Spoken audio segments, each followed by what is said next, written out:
old when my father died, and I don't know about you young ladies, any of you, but I was a daddy's girl. I love my daddy. If daddy said, let's go, I went. I didn't care where daddy was taking me, to the bar or to the friend's house. I didn't care. I was going with daddy. But before my father died, my mother had died 4 years earlier when I was 6 years old. And because my stepmother had not adopted us, we actually became wards of the state of Ohio. I should have been a statistic by all means, having to be placed. I was basically in a foster care with my stepmother. That should have been it. I shouldn't have been able to do anything else. But that's why I'm here to talk to you today about don't let your past dictate your future. That's me just 2 years ago at the release of my book, The Party's Not Over Till God Says So. And the way you avoid letting your past dictate your future, it's all about the attitude you have. So this evening, I just want to stop by and quickly talk to you about the 4 things that I think is necessary for you to be successful in life. And that's, you got to dream it, you got to believe it, you got to plan it, and you got to do it. Because nothing gets done without you accomplishing those 4 things. So let's talk about dreaming. How many of you have a dream for your future? Let me see your hands. Well, everybody's hand should be up. Even the parents in the back should be up. Because you still should have some kind of dream. That's one of the things I think is the problem right now with young people, especially in our community, is they stop dreaming. They stop wondering and thinking that life could be better. As a criminal defense attorney, I came into contact with so many young people who gave up. I remember one young man was dealing drugs and he got caught. And I told him, I said, why? Why are you doing this? He said, well, it don't matter. I'll be dead by 21 anyway. Because he couldn't see any further than that. He bought into that whole statistic that black men were going to die. So I saw a man on the street, walking down the street, and I called him over, a black man. He was wearing a suit. I said, sir, you mind I ask you, how old are you? He said, I'm 29. It's a lie! Black people don't die. Black men don't die before 21. I said, but you don't deal drugs on the corner, do you? He said, no. I said, maybe that's the thing.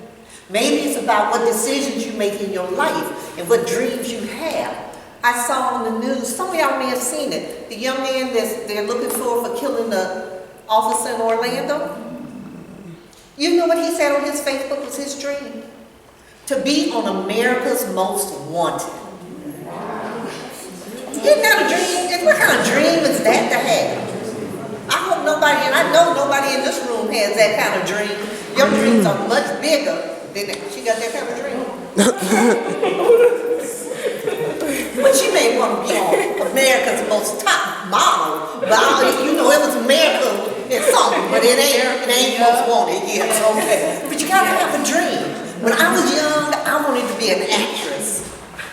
You know, but I never really saw a whole lot of black actresses then. I mean, y'all are so fortunate today. You see everywhere. You have no reason not to be able to dream big because there are people doing everything of all colors.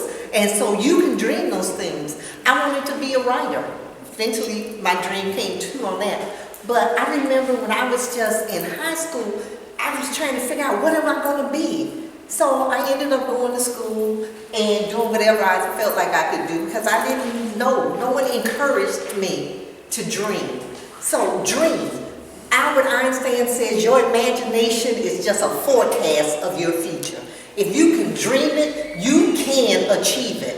Think about it. How many of you got iPhones? All of you. How many of you got earplugs? How many of you drove to this place today or were driven to this place today? All right, all of those things started with somebody dreaming. So how many of you know this man? How many of y'all know who that is? Don't everybody know who that is? We gonna miss him. Okay. It started with a dream. He had to dream that he could be an organizer. He had to dream that he could be a U.S. Senator. He had to dream that he could actually be the president of these United States. So everything you do in your your life is going to start with your dream. I asked you about your iPhones. That's Steve Jobs. He had a dream. He dreamt that he could take 1,000 songs and put them into a device that you could hold in your hand. Now, somewhere along the line, somebody probably tried to discourage him. Somewhere along the line, he probably failed in his initial attempts to do it.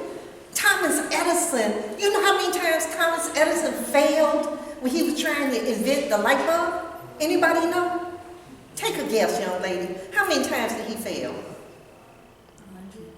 2,000 No. times. 1,000 times he failed. Henry Ford, who is known as the inventor of the automobile, every time he went to his guys and said, this is what I want y'all to do, and they said, Mr. Ford, we can't do it, we tried, he said, try again. And some of you are going to try things, and you're going to fail initially. You're going to dream it, and you're going to say, I know I can achieve it. Initially, you're going to fail. But you know what? You got to keep trying. You got to keep trying, and eventually, you're going to make it. But it's not enough to just dream it. You got to believe it. You got to know like you know that you can do it. And how do you